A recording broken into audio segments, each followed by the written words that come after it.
Baixar o microfone, Sandra, é melhor, né? Tá bom? Tá bom. Tá esperto, peraí. Deixa eu só ligar aqui. O ao vivo.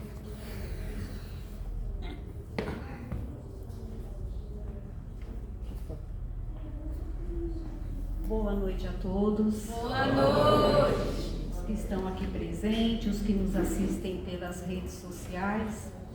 Bom dia, boa tarde, boa noite, dependendo do horário que vão assistir a nossa preleção e a nossa palestra, né?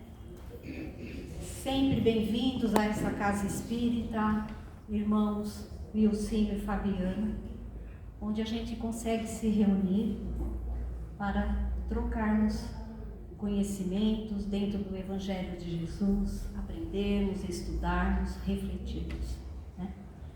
Então vamos à nossa prece inicial, sentando confortavelmente, acalmando a mente, o coração, fechando os nossos olhos para que possamos nos harmonizar com este ambiente. Dizendo a Deus, nosso Criador, Pai de todas as coisas, né?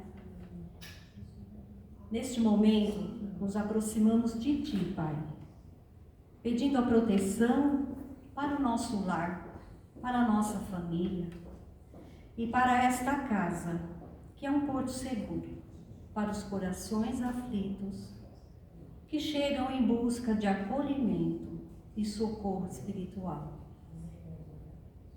Precisamos, Senhor, de momentos como este, silenciando a nossa mente e nos concentrando naquilo que realmente importa, pedindo assim aos bons espíritos que nos auxiliem a discernir os nossos propósitos para trilhar o caminho de evolução moral, amor e caridade.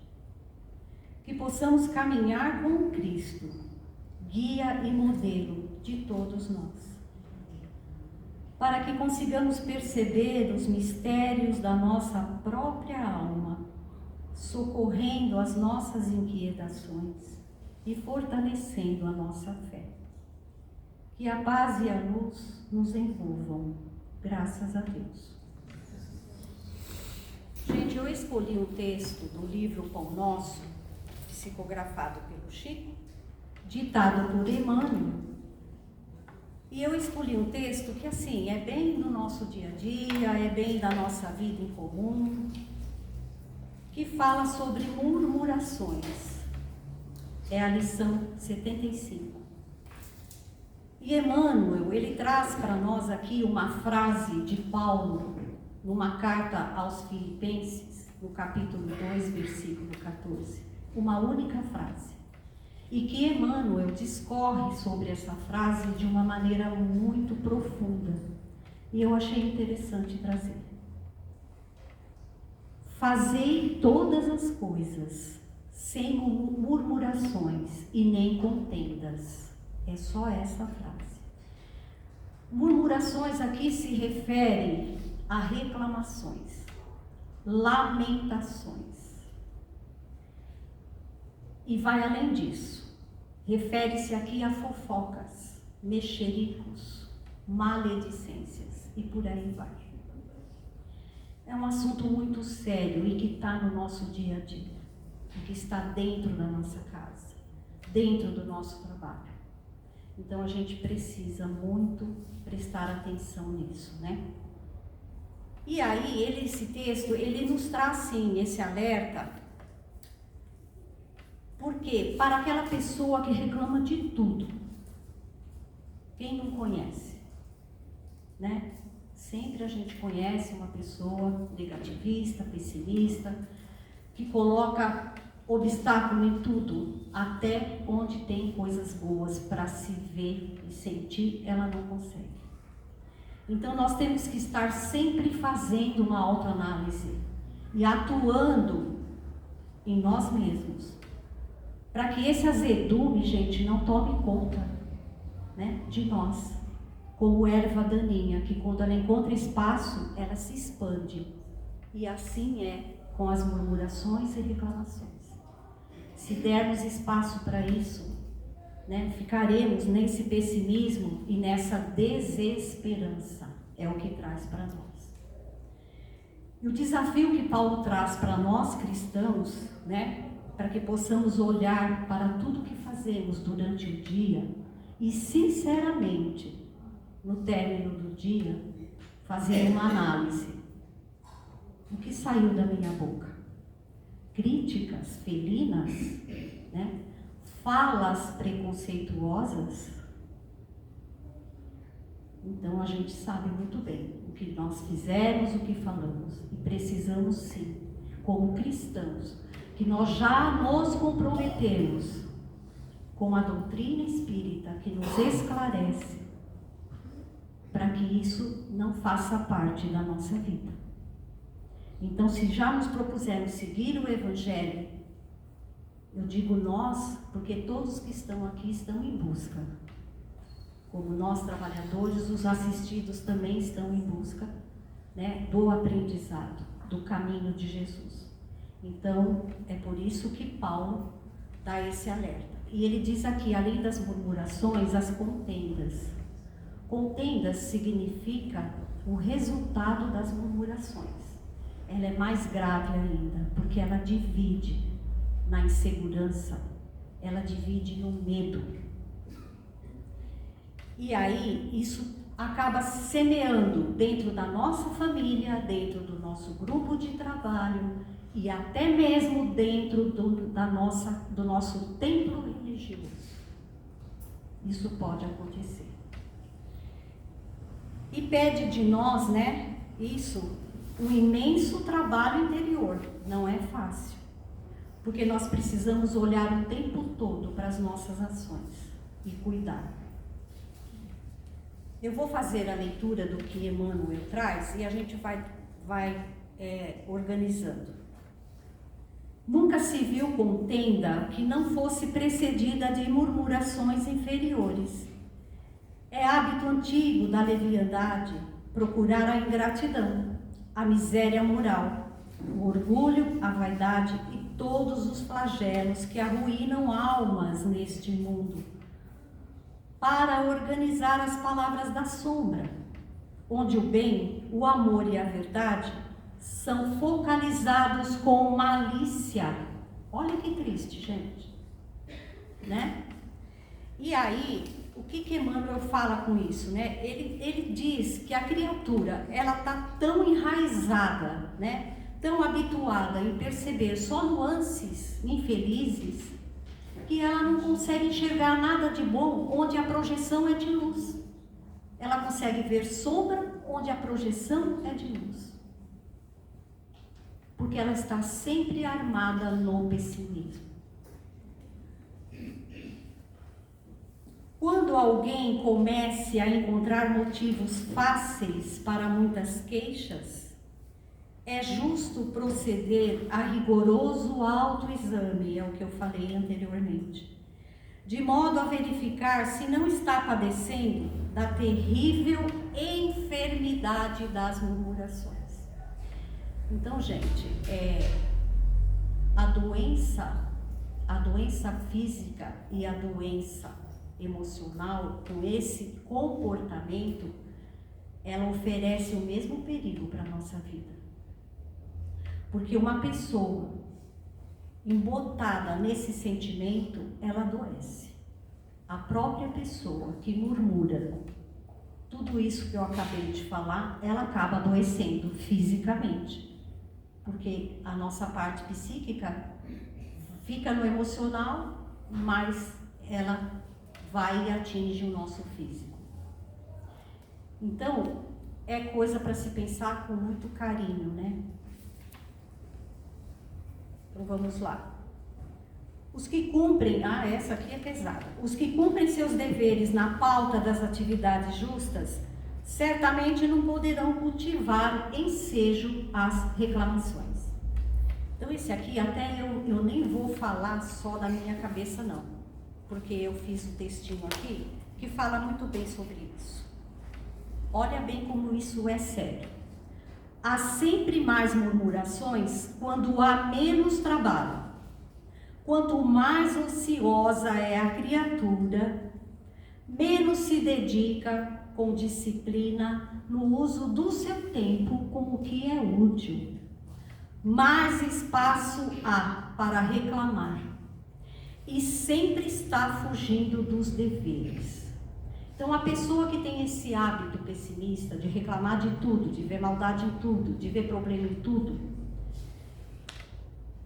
ela acaba fugindo dos compromissos dela, dos deveres dela. Ela vai sempre adiando ou então ela vai terceirizando. Ah, fulano faz isso para mim. Ah, ciclano resolve isso para mim. Porque ela não quer se comprometer com nada. Porque ela se tornou fiscal da vida alheia. Olha como isso é triste, como isso é sério. Ela se preocupa com a vida de todos, menos com a própria vida e os compromissos que ela não assume. E este é o clima psíquico do adoecimento. Essa frase não é minha, não. Essa frase é dos espiritualistas que têm muito conhecimento. É o clima psíquico do adoecimento. É indispensável conservar-se o discípulo em guarda contra esses acumuladores de energias destrutivas, porque de maneira geral sua influência perniciosa invade quase todos os lugares de luta do planeta. Então, olha bem, Emmanuel, ele define essas criaturas que se integram, a este hábito como acumuladores de energias destrutivas. Por quê? Porque ela suga a esperança dos outros. Ela suga a harmonia, ela suga a paz e a esperança das pessoas. É fácil identificá-los. Para eles tudo está errado, nada serve, nada se deve esperar algo de melhor em coisa alguma. Seu verbo é irritação permanente.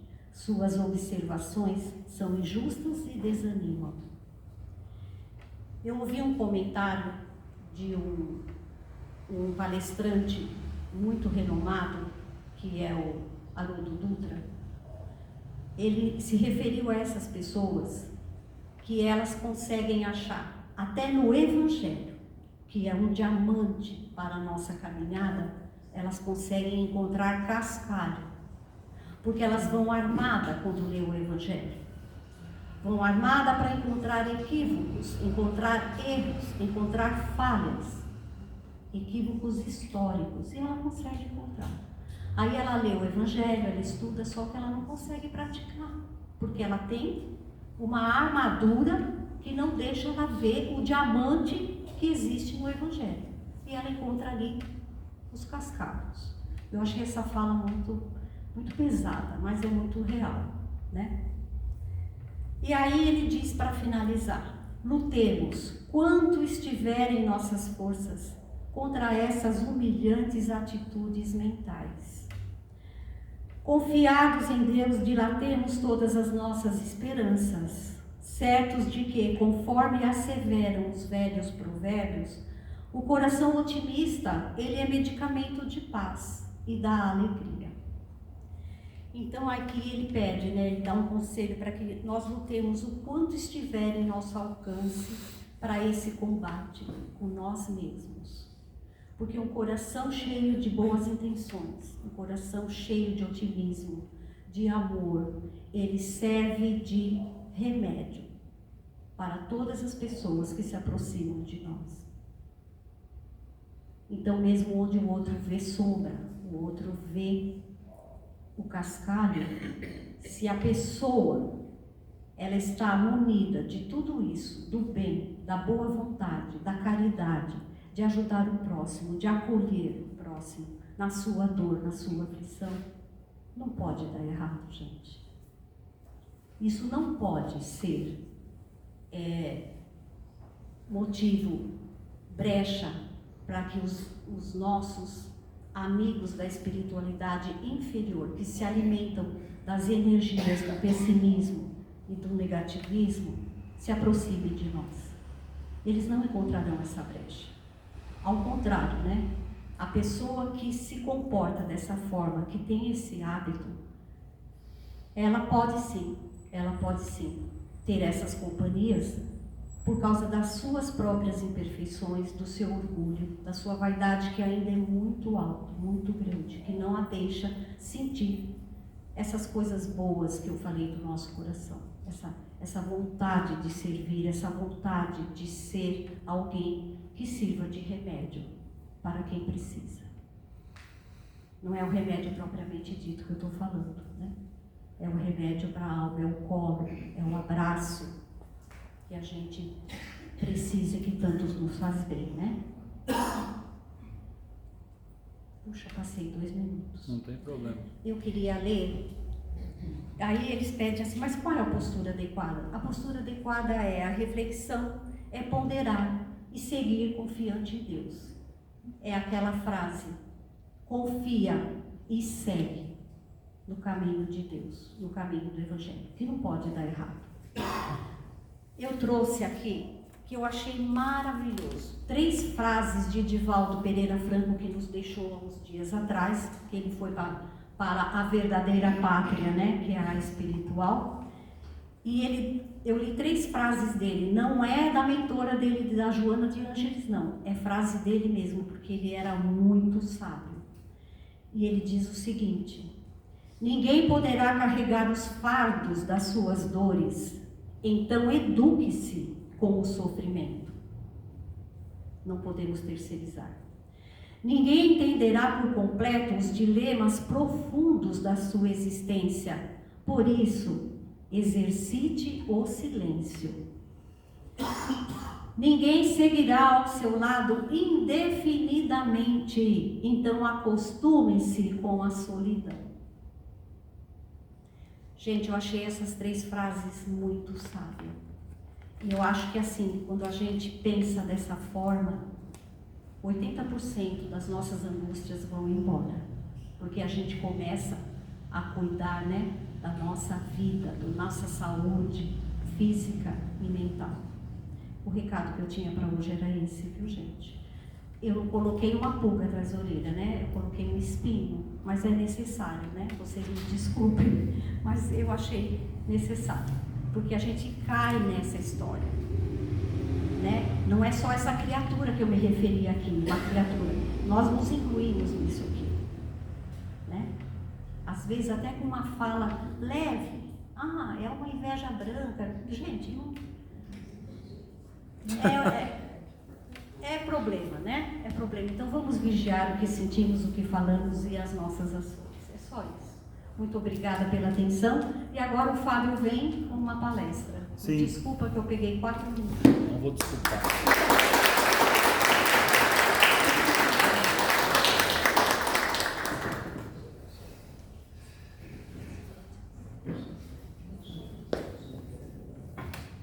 Tô até assustado com as palavras. A gente fica com medo, né, de estar incorrendo nesses problemas. O mais grave do que a Neuza falou aqui para nós. Boa noite a todos. Primeiro lugar. Não, ó, todo mundo igual ela, vai. Até pulei da cadeira no primeiro momento. Boa noite a todos. Boa noite. E aí, galera. É isso aí, obrigado. Todos bem-vindos, encarnados, desencarnados, não precisam correr, pode ficar aí. Todos bem-vindos os que estão em casa nos assistindo agora ao vivo ou no horário que for possível. Estamos na Casa Irmãos Wilson e Fabiano, aqui em Carapicuíba, próximo das 8 horas. Não vou falar o horário, senão a Neuza vai ficar mais com peso na consciência ainda. E a gente precisa fazer essas reflexões que a Neuza trouxe para nós, porque existem 2 problemas. Quando nós nos dispomos a isso, a gente faz um mal para nós, né? E aí, assim, dos males o menor. Foi uma opção sua fazer mal para você quando você faz essa opção. O ruim é quando você traz com você outras pessoas. Quando você arrasta com você as pessoas que infelizmente se afinam com seus pensamentos e passam a acreditar nas contendas que você cria. Aí é mais grave ainda, porque aí a responsabilidade é com você e com o outro. É como a gente fala, existe o obsessor vivo. Eu prefiro, como dizia Chico, ser o ofendido do que o ofensor. É melhor. Se foi ofendido, agradeça, porque ofensor é pior, né? E fazendo o paralelo com o texto, tomemos cuidado para não arrastar conosco mais pessoas com o nosso negativismo, com a nossa maledicência, com os nossos erros. Somos responsáveis. Amém? Amém. Vamos falar de Santa Ceia, mas não é de comida.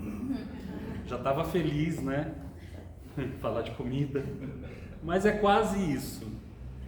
Então eu queria trazer aqui para vocês algumas reflexões. Primeiro vamos falar de Páscoa. Páscoa é uma festa judaica, tá?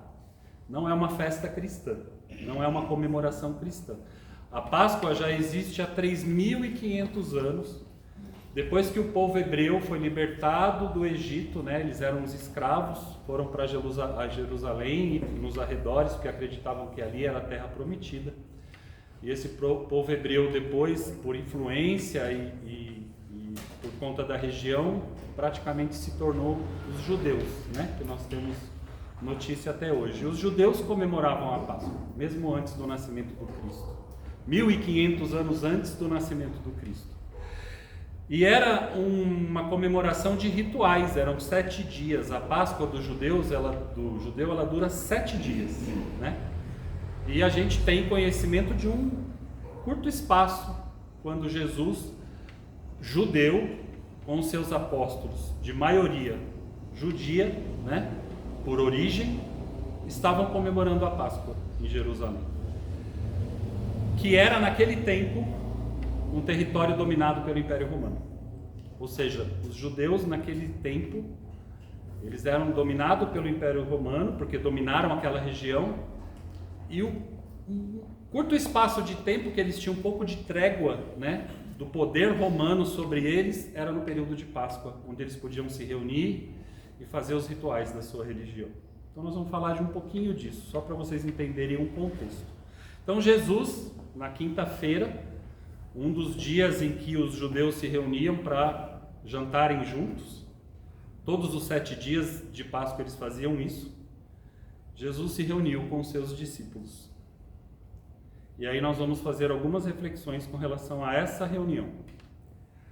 Cada frase dessa aqui daria uma palestra, mas a gente vai procurar ser breve.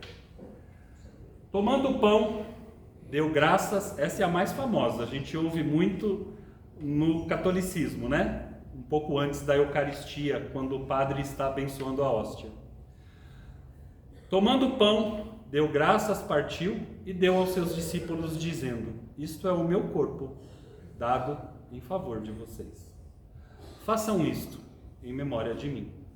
Da mesma forma, depois da ceia, tomou o cálice, dizendo: este cálice é a nova aliança do meu sangue, derramado em favor de vocês.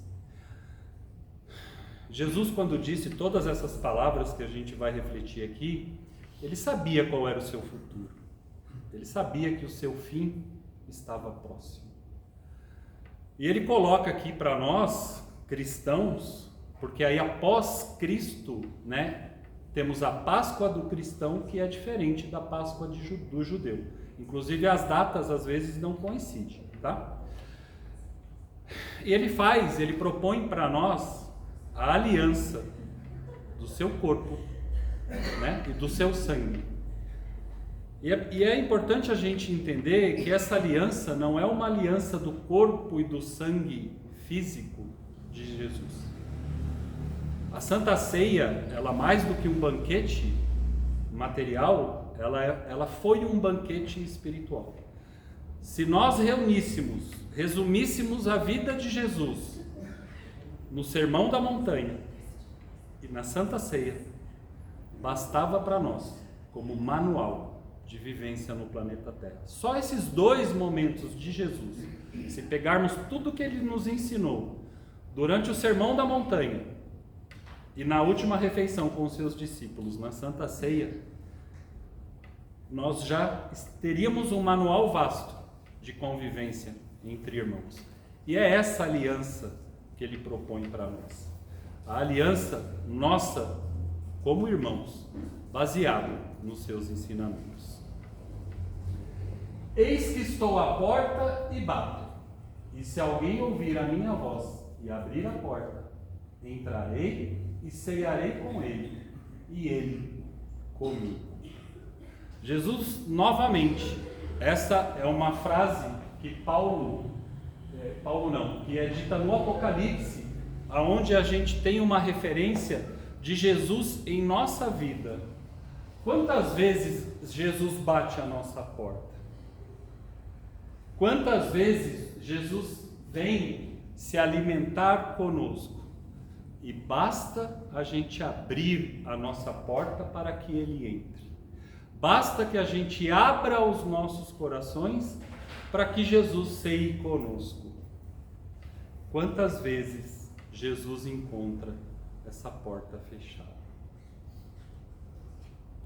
Quantas vezes nós nem nos apercebemos que Jesus está batendo a porta para entrar no nosso templo, no nosso coração? É sobre isso, né? Apocalipse traz uma referência aos finais dos tempos. Jesus batendo a nossa porta, nos nossos momentos de angústia, nos nossos momentos de aflição, nos nossos momentos de dor e sofrimento. E muitas vezes nesses momentos onde nós mais precisamos cear com Jesus, Ele encontra a nossa porta fechada, o nosso coração amargo, o nosso coração doente emocionalmente. Imagina para Jesus, para os nossos espíritos de luz, o quanto isso é triste. O nosso anjo da guarda, o nosso mentor espiritual, quantas vezes ele está ali próximo a nós, tentando nos intuir. E por nós alimentarmos pensamentos negativos, pensamentos de destruição, pensamentos de derrota, eles não conseguem se sintonizar conosco para nos intuir, para nos acalmar, para nos sentirmos amados pela espiritualidade. Porque a espiritualidade fala conosco através de sintonia. Nós somos um rádio, onde a estação que toca é a gente que comanda, através do nosso coração e dos nossos pensamentos. Então, se nossa rádio não estiver tocando músicas edificantes, mensagens edificantes, mensagens de amor, mensagens de carinho, mensagens de otimismo, o que é que vai tocar na nossa rádio? A escuridão, a treva, a derrota, mais dor, mais sofrimento. Abrimos o nosso coração para que Jesus e os nossos protetores nos acessem nos momentos, não só de alegria, mas de dor também. Jesus lhes disse: eu digo a verdade, se vocês não comerem a carne do Filho do Homem e não beberem o sangue, não terão a vida em si mesmos.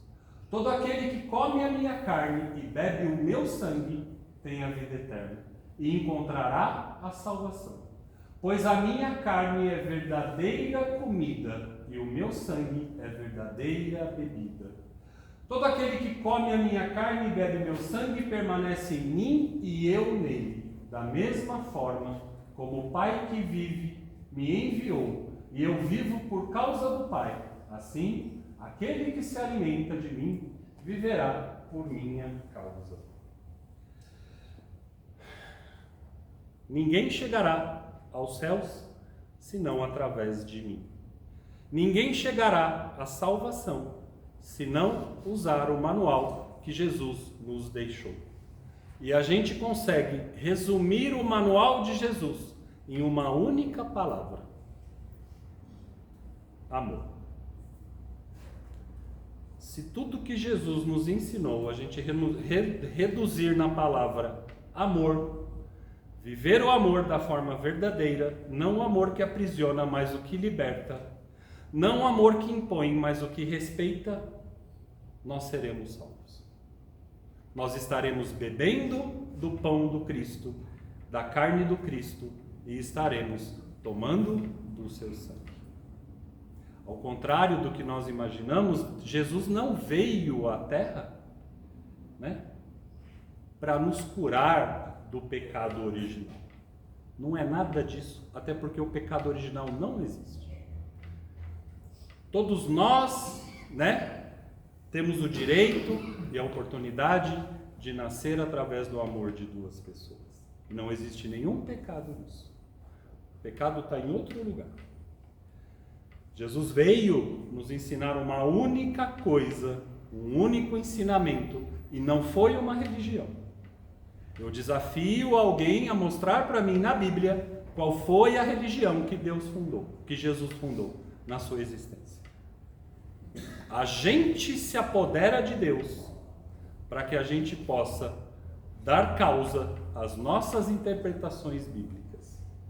Tudo que Deus ensinou se resume na palavra amor. O resto são consequências e acréscimos do que o homem fez com a Bíblia e do que o homem faz com a mente daqueles que o ouvem.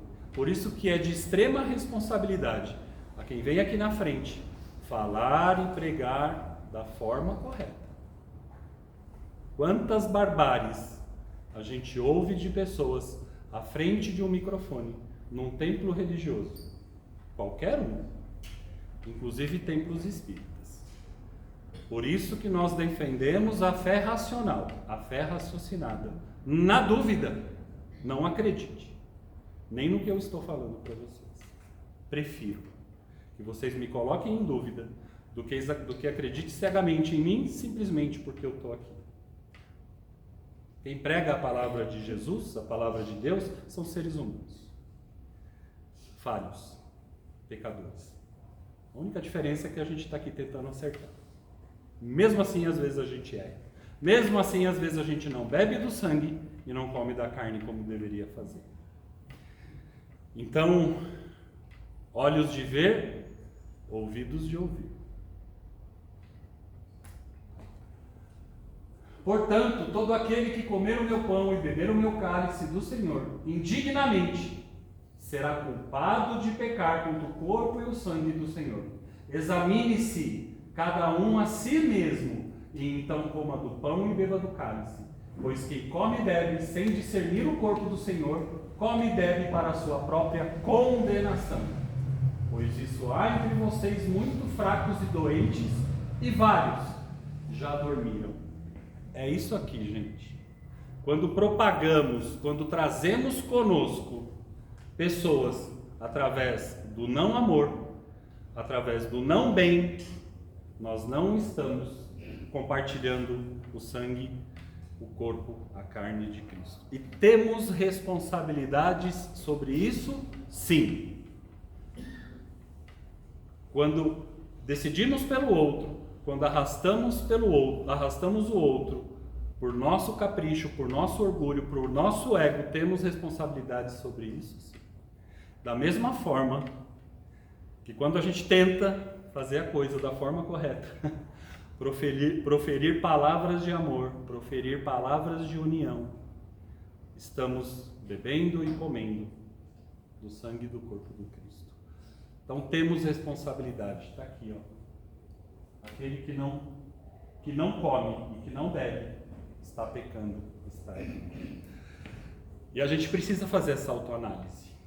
A gente precisa entrar para dentro, olhar as nossas trevas, olhar as nossas escuridões. Eu sempre falo isso. Joana de Ângeles sempre repetia isso para Divaldo. Seja íntimo das suas trevas. Só assim você vai dominá-las. Propague a sua luz, mesmo que ela seja pequena. Porque é através dela que nós vamos trabalhar a serviço do Cristo. Simão, Simão, Satanás pediu vocês para peneirá-los como trigo, mas eu orei por vocês, para que a sua fé não desfaleça. E quando você se converter, fortaleça os seus irmãos. Mas ele respondeu: estou pronto para ir contigo para a prisão e para a morte. Respondeu Jesus: eu lhe digo, Pedro, que antes que o galo cante, 3 vezes você negará que me conhece. Quantas vezes, gente, negamos a Jesus para o nosso alimento pessoal? Quantas vezes soltamos da mão de Jesus para atender os nossos caprichos? E digo, de forma consciente, não é possível nos dias de hoje, pessoas que vêm aqui no centro, que assistem palestra, não percebem quanto está soltando da mão de Jesus. Não é possível. Às vezes que eu solto da mão de Jesus, eu sei que estou soltando. Infelizmente, às vezes eu ainda faço isso. E eu duvido que alguém de vocês ainda não faça. Ou não faça mais isso. Porque quem não solta mais da mão de Jesus, não vive mais nesse planeta. Eu canso de falar isso. Esse planeta é um planeta onde o mal prevalece sobre o bem. Quem acha que é diferente disso, reclama com Deus, porque está encarnado no planeta errado. Ele errou em te colocar aqui. Errou? Jesus não erra, né? Então, olhemos para nós, nos encaremos com a verdade. Analisemos, né? Como Pedro, que disse que não negaria Jesus, que iria com ele até a morte. E Pedro negou Jesus 3 vezes. Quantas vezes negamos Jesus? Sim, consciente, menos mal, mas consciente também. Um novo mandamento lhes dou: amem-se uns aos outros, como eu os amei. Vocês devem amar-se uns aos outros. Com isso, todos saberão que vocês são meus discípulos, se vocês se amarem uns aos outros. Não existe outra forma. Jesus foi extremamente sábio, porque ele tinha dito anteriormente, nas suas pregações, que era para a gente amar como a gente se ama, não é? Ame o seu próximo como a ti mesmo. Mas ele percebeu que a gente não sabe se amar. E aí ele corrige o mandamento. Ele falou: e esse pessoal vai amar errado. Porque a gente não se ama da forma correta. Porque a gente transborda só o que a gente tem. Tudo que a Neuza falou é o que a gente transborda no nosso coração. E a gente não aprendeu a se amar ainda. Quando você se olhou no espelho pela última vez? Quando você fez algo para cuidar de você? Quando você fez algo para se amar ainda mais? Quando você modificou em você algo para que você amasse? Porque a gente quer modificar no outro, para a gente amar o outro. Só que a gente não modifica o que tem dentro de nós para nos amarmos. Porque quando nós nos amarmos de verdade, nós seremos autossuficientes. Todos aqueles que estão à nossa volta, que amamos, estarão libertos por esse amor. Ao contrário do que a gente tenta fazer, prender o filho, prender a esposa, prender o marido do nosso lado, isso não é amor. Isso é posse. É diferente. Amor liberta. Amor deixa ir. Amor dá o direito da escolha. Isso não era assim que Jesus fazia? Não libertava? Não dava o direito da escolha? Mesmo sabendo que a pessoa estava errada? Se não fosse assim, não teríamos o livre-arbítrio. E muitas vezes a gente quer fazer a escolha pelo outro. E quando o outro não deixa que nós façamos a escolha para ele, a gente não serve mais. A gente não ama mais. Ah, ele não me ama. Simplesmente porque ele não deixa de ser dominado por você, né? O filho, o marido, o companheiro, simplesmente porque ele não fez algo como você esperava que ele fez. Mas ele só vai te dar o que ele tem, não o que você quer que ele te dê. E tudo bem, é assim que é o amor, aceitar o outro como ele é, com seus defeitos, com as suas qualidades, com as dores que um relacionamento traz para nós. E é isso, gente. A parte bíblica é essa. Agora nós vamos fazer uma outra reflexão, que é a nossa parte, a mesa com Jesus. Jesus é a nossa primeira referência histórica de sentar-se à mesa com os seus e partilhar de uma mesma refeição. Ele gostava de ficar cercado por amigos, discípulos e pessoas amadas em volta da mesa. Era nesse ambiente de comunhão que ele transmitia os seus pensamentos e ensinamentos. Sobre essa comunhão, nos dias atuais, as reflexões que quero trazer são: O que te impede de sentar à mesa com os seus na sua casa? A prioridade é servir o seu prato e sentar-se à frente da TV para ver o noticiário? Que ultimamente, gente, pelo amor de Deus, hoje eu tentei fazer isso no meu trabalho. Eu entrei lá no lugar onde o pessoal come e estava lá o noticiário. Não vou nem falar o canal. Eu falei, eu não vou conseguir comer assistindo essas coisas. Era um que estava roubando, o outro que estava pegando aliança, o outro que não sei o que do celular. Como é que a gente come? Como que você se alimenta assistindo essas coisas? Como é que você se alimenta assistindo uma novela? Que efeito esse alimento vai fazer dentro do seu corpo? Porque junto daquilo está entrando um monte de informação na sua cabeça, na sua mente. Aonde que o nosso espírito conversa conosco? Não é através da nossa mente? O que a gente vai alimentar durante essa alimentação física? Esse almoço ou esse jantar? Aí eu saí, aí esperei o pessoal desocupar a sala, aí voltei para almoçar. Foi fantástico, arroz, feijão e carne moída. A comida que eu mais gosto. Delícia. Hã? É uma delícia. Não é? Foi o que nós almoçamos hoje. Então vocês foram tão felizes quanto eu. Não estava assistindo o noticiário não, né? Não. Amém. Então, tão felizes quanto eu de verdade. Faltou saladinha para nós. Para mim também. É que não ia caber na marmita a salada. Então a gente precisa prestar atenção nisso, gente. O que é que está nos tirando a verdadeira mesa? E o que tem feito você postergar uma refeição na mesa com os seus? Precisamos nos questionar. Eu brinco com o pessoal que está fazendo o curso com a gente no domingo, que à medida que a gente vai se reformando, à medida que a gente vai evoluindo, tentando evoluir, né, Dair? Não sei se a gente está evoluindo, né? A nossa mesa diminui de quantidade, mas aumenta de qualidade. Porque a gente deixa de compartilhar algumas ideias e passa a compartilhar outras. E às vezes, quando a gente deixa de compartilhar algumas ideias, nós não somos mais companhia interessante para algumas pessoas. Por exemplo, as pessoas que eu encontrei hoje assistindo lá o programa já não vão mais querer almoçar comigo. Olha, lá veio o chato aí tirar do nosso noticiário. Não é assim? É assim. Porque a gente começa a ser chato mesmo. A gente começa a entender e filtrar melhor as coisas que chegam a nós. Não é que essas coisas vão deixar de existir ou que a gente não quer ter acesso. Não é isso, gente. É que a gente precisa dar qualidade para os nossos pensamentos, para a nossa mente, para o que entra. Precisa ter qualidade o que entra. E a gente não presta atenção nisso. Como é que você vai jantar, almoçar, falando mal de outra pessoa? Defamando alguém, fazendo críticas, julgando o outro. A gente nem sabe se o nosso julgamento está sendo justo. E você está ali, né? No alimento físico e no alimento espiritual. Tem hora que a gente não quer mais compartilhar disso. E aí a nossa mesa diminui. Porque você não é mais interessante para o outro. Você não vai querer falar mal da pessoa que ele está falando. Porque a gente aprende que quando ele levantar e você está com o outro, é de você que ele vai falar. Só muda o interlocutor. Só muda o motivo, só muda o nome. E aí aquilo não interessa mais para nós.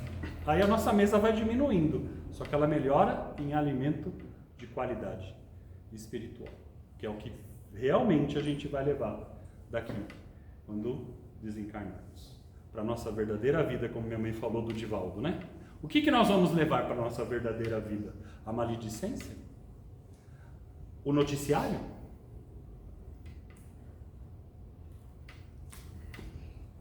A minha pergunta é, em qual mesa você tem procurado sentar-se com os seus? Qual mesa que a gente está sentando com os nossos? Nenhuma? A mesa da maledicência? A mesa do ódio? A mesa do rancor? A mesa de jantar é o único lugar em que pessoas se sentam a mais ou menos 1 metro de distância, não é assim? Vai ter que olhar no olho, vai ter que encarar. Não tem como você sentar de costa. Quem senta de costa na mesa não come, né? Então, eu sento à mesa com a Regiane, eu tenho que olhar na cara dela. Não tem jeito, quer a gente goste ou não, né? Tem dias que a gente gosta, né, Rê? Tem dias que nem tanto. mas faz parte. Gente, uma coisa importantíssima no sentar-se à mesa. Quem faz evangelho no lar? Tem alimento melhor para a gente sentar na mesa e compartilhar do que o evangelho no lar? Não tem. É o início do sentar-se à mesa. A não ser que vocês queiram fazer o evangelho de pé, né? Mas bota lá o livrinho, o copinho, alguém vai sentar com você. Se ninguém sentar, faça sozinho. Jesus vai bater na sua porta e vai acessar o seu coração nesse instante. Ele vai adentrar, os espíritos amigos vão adentrar e vão nos trazer inspirações para os problemas que estamos passando. É o lugar onde temos a maior expressão de comunhão, mediante o pão da vida. Mas quem é o pão da vida no seu lar? Vocês já pararam para pensar? O que vocês estão compartilhando, o que nós estamos compartilhando no nosso lar? Discórdia? Raiva? Ódio? Vingança? Não estou falando de casa, gente, estou falando de lar. São coisas totalmente diferentes. Tem gente que tem casa, mas não tem lar. Já começa por aí o problema. Precisamos ter um lar. E aí a gente precisa entender que pão que está entrando na minha casa. Eu não estou falando do pão com mortadela, não. O que eu levo para dentro do meu lar? Qual o exemplo que eu estou dando? O que eu estou compartilhando? Ame ao próximo como eu vos amei. O próximo começa pelos mais próximos. Não adianta eu fechar a porta da minha casa e ser bonzinho aqui. Tem que começar lá. Não adianta eu arrebentar com a moça que mora comigo e vir aqui falar um monte de coisa bonita. Um dia ela me entrega. Já pensou algumas vezes em fazer isso? Hoje já não pensa mais. Eu tenho medo que um dia ela chegue de mala lá pelaquela porta e fala assim: eu quero esse marido aí que fica dando palestra, não quero aquele que fica em casa não, vou morar aqui no centro junto com você. A gente precisa entender o que a gente leva para dentro da nossa casa, o que a gente compartilha. É óbvio, gente, que uma relação nunca é um mar de rosas. É fato, não é um mar de rosas com o filho, não é um mar de rosas com o companheiro, não é um mar de rosa com os pais, porque são relações carregadas de deveres, carregadas de compromisso, carregadas de perdões que ainda não foi resgatado.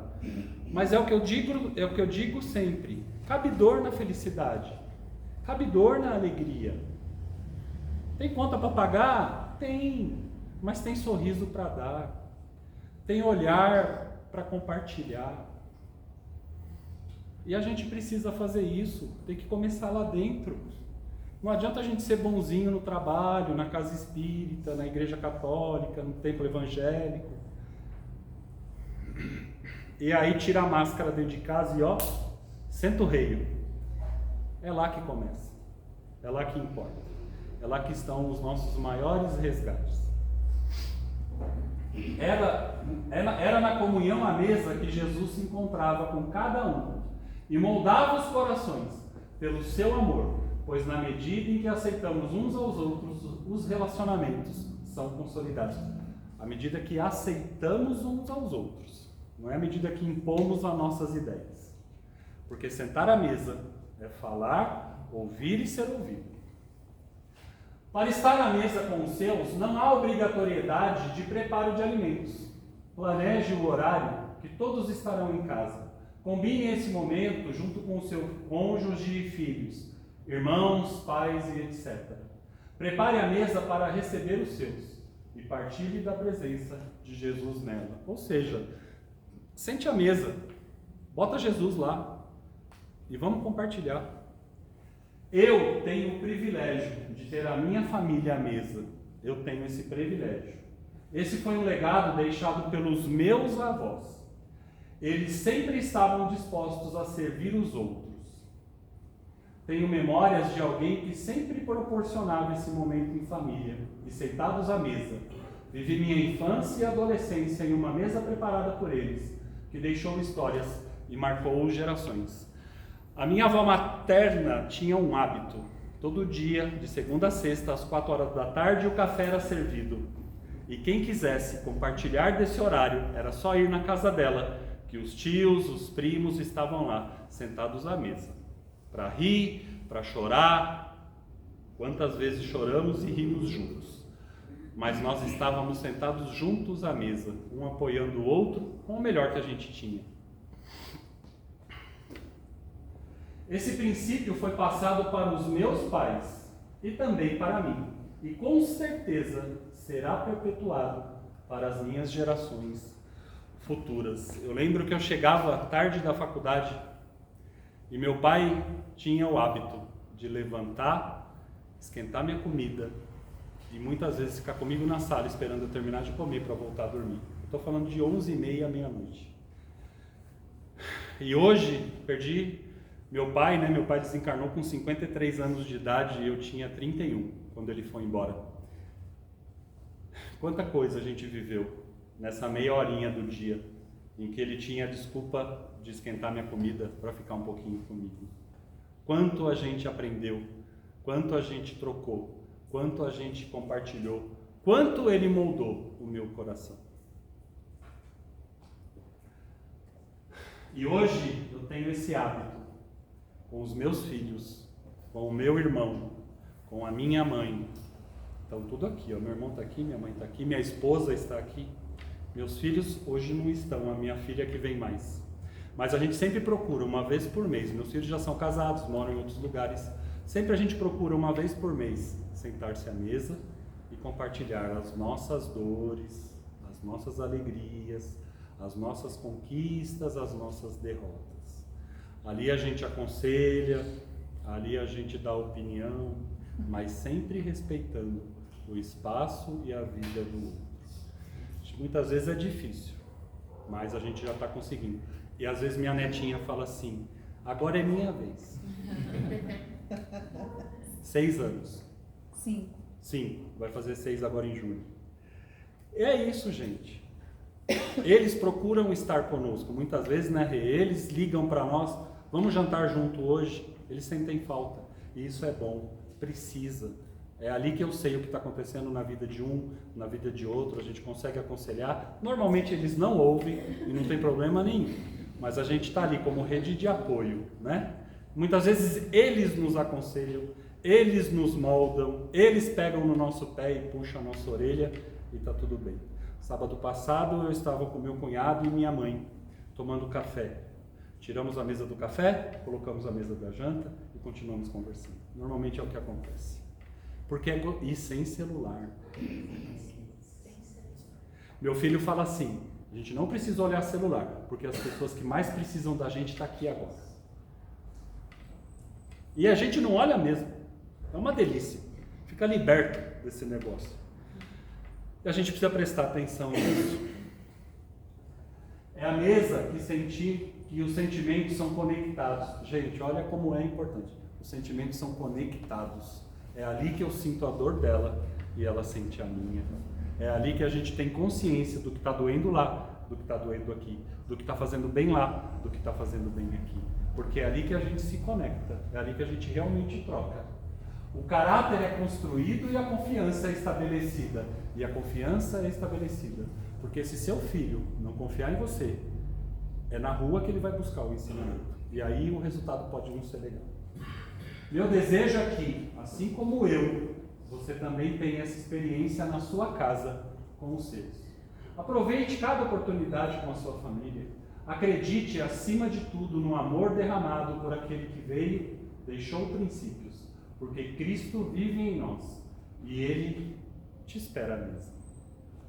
Onde um ou mais estiver reunido em meu nome, lá estarei. E eu não estou falando de oração. Reunir em nome do Cristo é compartilhar bons pensamentos, coisas boas, coisas do coração.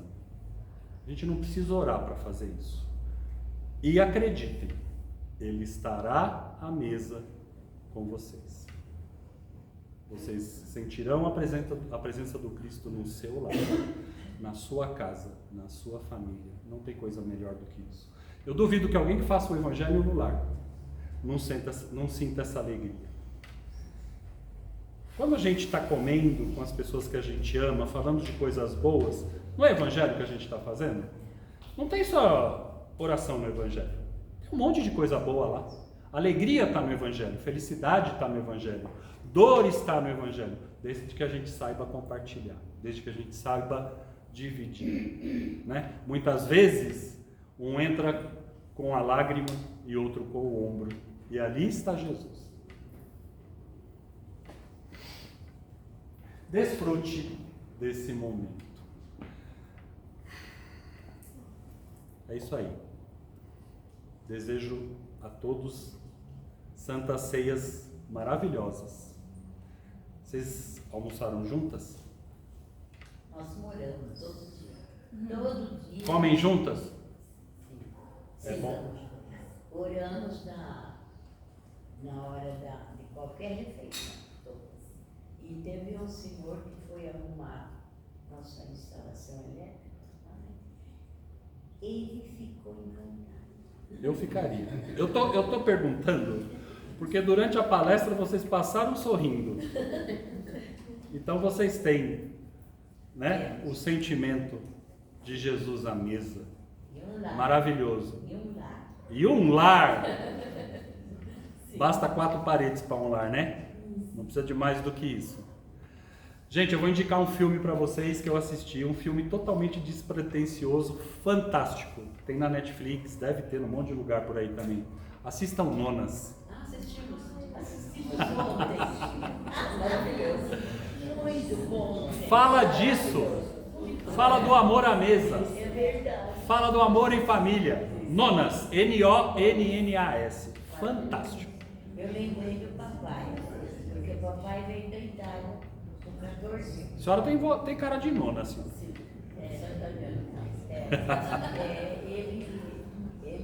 Eu fui criada como você está falando, na roça, mas durante o almoço não, porque todos trabalhavam na roça. Mas à noite, todos juntos, e todos antes de olhar por um prato, Fazia uma oração. fazer oração. O bicho pegava, né? Mas era bom, né? Era muito bom. Eu tenho saudades disso. Ontem ainda falei com a minha filha, falei, filha, como tem coisa linda da nossa infância. Falando da vida. E eu sempre amei coisa azeda. Azeda. Aí eu falava com o papai. E ele servia a salada para todos nós. Bastante lindo. Era um bacião enorme, era um tacho. Eu falava assim, papai, eu quero mais viquine e vinagre. Eu não conseguia falar vinagre, nem ficava ensaiando. E ele amava aquilo lá. Eu lembro do sorriso do papai. Essas histórias que a gente precisa ter à mesa. Quem não está à mesa não vai ter essas histórias para contar. Eu tive uma nona, mãe da Carmen. Não faltava alimento na mesa dela, porque era só desculpa para a gente sentar lá. Era o café, era o pão, alguma coisa sempre tinha na mesa e sempre tinha gente sentada conversando na mesa dela. Fantástico. Gente, muito obrigado pela atenção, muito obrigado pelo seu testemunho. Que Deus nos ilumine, nos abençoe. Vamos fazer a nossa prece final?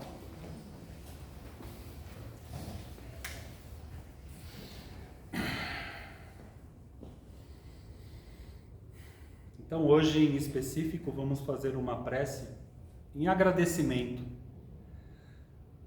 refletindo sobre a Santa Ceia, por Jesus ter estado conosco, por o Pai, em sua infinita misericórdia, ter dado a nós o privilégio de compartilhar até hoje os ensinamentos de Jesus.